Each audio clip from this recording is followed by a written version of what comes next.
Vriende in ons Here Jesus Christus, genade en vrede vir julle vanoggend. Ons groet mekaar vandag soos die vroeë kerk na die opstanding dit gedoen het. Die Here het opgestaan. En ons antwoord natuurlik, hy het waarlik opgestaan. Welkom by Huiskerk vandag, welkom in hierdie tyd na Paasfees. Welkom in hierdie week, hierdie dag, hierdie oomblik, waar die lewende Here steeds sy mense opsoek en by mekaar bring. Na verloop van Paasfees vra mens maklik, en nou? Wat nou? Die groot dae is verby, Goeie Vrydag is verby, Paasondag is verby, die verwarring is verby, die opgewondenheid van die leë graf lê alreeds agter ons. Maar eintlik is dit ook nie waar nie, want elke Sondag is nou opstandingssondag. Dis hoekom die kerk op Sondag by mekaar kom. Nie maar net uit gewoonte soos ons groot geword het nie, nie net omdat dit prakties op 'n naweek is nie, maar omdat die eerste dag van die antieke week, die dag geword het waarop die kerk onthou, Jesus leef. Kom ons begin dan nou hierdie Sondag deur saam te bid. Here Jesus Christus, U wat gekruisig is, U wat opgestaan het, U wat leef en regeer, maak nou ons harte oop vir U woord. Waar ons moeg is, gee ons hoop. Waar ons verward is, gee lig. Waar ons twyfel, kom U self tussen ons en sê weer, vrede vir jou, vrede vir julle, en wees U met ons. Amen. Ons fotum vanoggend is ons hulp en ons hoop. Ons hulp is in die naam van die Here wat hemel en aarde gemaak het. En ons seën is genade, barmhartigheid en vrede van God ons Vader en van Jesus Christus ons Here deur die werking van sy Heilige Gees. Amen. Paasfees se boodskap is in een sin, die gekruisigde Jesus is nie aan die kruis nie, hy is nie in die graf nie, hy is opgewek en hy leef. Die dood het nie die laaste woord gekry nie, God het, en hy spreek steeds sy woord vandag tot jou en my ook. Tydens Jesus se leringe en in die Paasverhaal het hy baie keer vrae gevra. In die Paasgebeure is daar 2 vrae wat uitstaan. Wanneer die vroue natuurlik by die leë graf aankom, word aan hulle gevra, waarom soek julle die lewende by die dooies? Hy is nie hier nie, hy is opgewek. In Lukas 24 vers 5 en 6. En wanneer Jesus na die opstanding aan sy disippels verskyn in Lukas, terwyl hulle wegkruip, word aan hulle gevra, waarom is julle ontsteld en waarom kom daar twyfel in julle harte op? Lukas 24 vers 36 tot 38. Dis nie net Bybelse vrae vir mense lank terug, dis vrae vir ons. Waarom soek ek die lewe op verkeerde plekke? Soek ek die lewe soveel maal in dinge in hierdie wêreld, van hierdie wêreld, soos werk, finansiële rykdom, vleeslike genot en vervulling, eerder as om die ware lewe in God en sy wil te soek. En waarom laat ek toe dat twyfel en onrus my hart oorheers? Want ons Here het waarlik opgestaan. Die dood is oorwin en ons krag lê in hom. Psalm 1 sê dit so mooi, gelukkig is die mens wat in die woord van die Here sy vreugde vind, dit dag en nag oordink.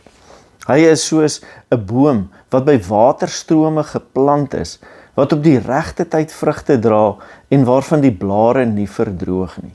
Hy is voorspoedig in alles wat hy aanpak. In die Hebreë staan daar, gelukkig of geseënd is die man wie se behaag in die Torah van die Here is. Die sleutelwoord is Torah. Dit beteken nie net wet in die engsin van reëls en voorskrifte nie. Dit beteken ook die weier, onderrig, lering, rigting, openbaring en die Here se wil vir die lewe. En dit is interessant.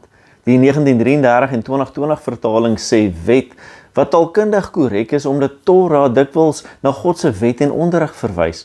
Maar die 1983 vertaling gebruik die woordvertaling en probeer die betekenis vir die moderne leser oopmaak, sodat ons nie net die koue wette kan sien nie, maar eintlik God se openbaring en wil. En die bedoeling van Psalm 1 is daarom nie, gelukkig is die mens wat net in die reëls hou nie. Die bedoeling is, gelukkig is die mens wie se hart vreugde vind in dit wat God sê, leer en wys. So iemand leef nie net teen die sonde nie, maar leef voor en vir God. Hy vind sy vreugde daarin om volgens God se wil te leef. En dit bring ons by Jesus se onderrig. Wanneer Jesus later die wet opsom, maak hy die hart daarvan duidelik. Jy moet die Here jou God lief hê met jou hele hart en jy moet jou naaste lief hê soos jouself. Met ander woorde, die wet van die Here is nie 'n lys gebooie nie. Dit is God se pad van liefde. Psalm 1 sê dis gelukkig is die mens wat vreugde vind in God se wet, sy wil en sy weë. En Jesus sê daardie wet kom uiteindelik neer op liefde vir God en mense. Dis is ware gehoorsaamheid, nie bloot uiterlike plig en nakoming van reëls nie. Dis 'n hart wat God se wil so lief kry dat jy dit begin leef, nie net ken nie, nie net verdedig nie, maar doen. Jy moet soos Jesus dit wys, liefde leef. En dit bring ons by 'n belangrike vraag. As Psalm 1 sê dat die gelukkige mens vreugde vind in die Here se woord en wet en wil, en as Jesus wys dat die hart van daardie wet liefde is, hoe lyk so 'n lewe prakties? Hoe lyk dit in praktyk vir jou en my? Of anders gestel, hoe leef 'n mens as iemand wat nie net God se woord hoor nie, maar dit leef? Regdeur die evangelies leer Jesus ons, deur sy voorbeeld, sy vrae en natuurlik sy gelykenisse en verduidelikings. En so 'n gelykenis, so een vind ons in Lukas 18 vers 1 tot 8. Ons lees daarin, Jesus het vir hulle 'n gelykenis vertel om duidelik te maak dat 'n mens altyd moet aanhou bid sonder om moedeloos te word. Hy het gesê, in 'n sekere stad was daar 'n regter wat geen eerbied vir God of agting vir 'n mens gehad het nie. En in dieselfde stad het 'n weduwee gewoon wat hom herhaaldelik kom vra het, doen aan my reg in my saak teen my teenparty. 'n Tyd lank wou hy nie, maar later het hy vir homself gesê, vir God het ek wel geen eerbied nie, en aan 'n mens steur ek my nie, maar aangesien hierdie weduwee so aanhou om my lastig te val, sal ek haar in haar regsaak help, anders kom klap sy my op die ou end ook nog. Toe sê die Here, hoor wat sê die onregverdige regter. Sal God dan nie aan sy uitverkorenes wat dag en nag tot hom roep reg doen nie? Sal hy hulle lank laat wag? Ek sê vir julle, hy sal hulle help en gou ook. Maar sal die seun van die mens by sy koms nog geloof op die aarde dan vind? Maar sal die seun van die mens by sy koms nog geloof op hierdie aarde vind? Hierdie gelykenis begin nie sommer net met 'n storie nie. Lukas sê vir ons presies waarom Jesus dit vertel. 'n Mens moet aanhou en altyd bid, sonder om moedeloos te word. Dit beteken Jesus weet, daar kom tye wanneer gelowiges moeg raak, wanneer ons hoop verloor en begin wonder of God ons nog hoor. Die regter in die verhaal is alles wat hy nie moet wees nie. Hy vrees nie God nie, hy respekteer nie mense nie. Die weduwee aan die ander kant het geen status of mag of beskerming nie, sy het net haar nood en haar vasbyt. Sy hou aanvra, nie omdat hierdie regter goed is nie, maar omdat sy weet, sy kan nie ophou nie. En juis in hierdie eenvoud lê die krag van die gelykenis. God is nie soos daardie regter nie. As selfs 'n onregverdige regter uiteindelik reageer op die weduwee, hoeveel te meer sal God nie hoor wanneer sy kinders dag en nag na hom roep nie. Jesus leer is nie dat gebed God onwillig moet probeer oorreed nie. Hy leer dat gelowiges mag volhard omdat God getrou is. Die kruks van hierdie gelykenis gaan nie oor die weduwee wat so goed is nie, maar gaan oor God se betroubaarheid. Sal God dan nie aan sy uitverkorenes wat dag en nag na hom roep reg doen nie? Dit bring die vraag naby aan ons. Hoe lyk geloof na Paasfees? Hoe leef ons na Paasfees? Nie net op Paasondag nie, maar hier, in hierdie wagtyd, in gewone dae, in onsekere tye. Jesus se antwoord is eenvoudig. Geloof hou aan, geloof bid aan, geloof gee nie op nie. Want waar gebed kwyn, kwyn geloof, en waar geloof kwyn, raak 'n mens moedeloos, onseker en selfs afgestom. Maar waar iemand in Christus bly, begin daar iets anders gebeur. Jy kyk anders, jy bid anders, jy leef anders. Dan word geloof nie net iets wat jy bely nie, dit word iets wat jou lewe dra. En dit is waar en wanneer ons alles in Christus prakties sien en leef. Omdat Jesus leef, is gebed nie leeg nie. Omdat Jesus leef, is hoop nie wensdenkery nie. Omdat Jesus leef, kan jy in 'n stikkende wêreld steeds lief hê, volhard, vergewe en vertrou.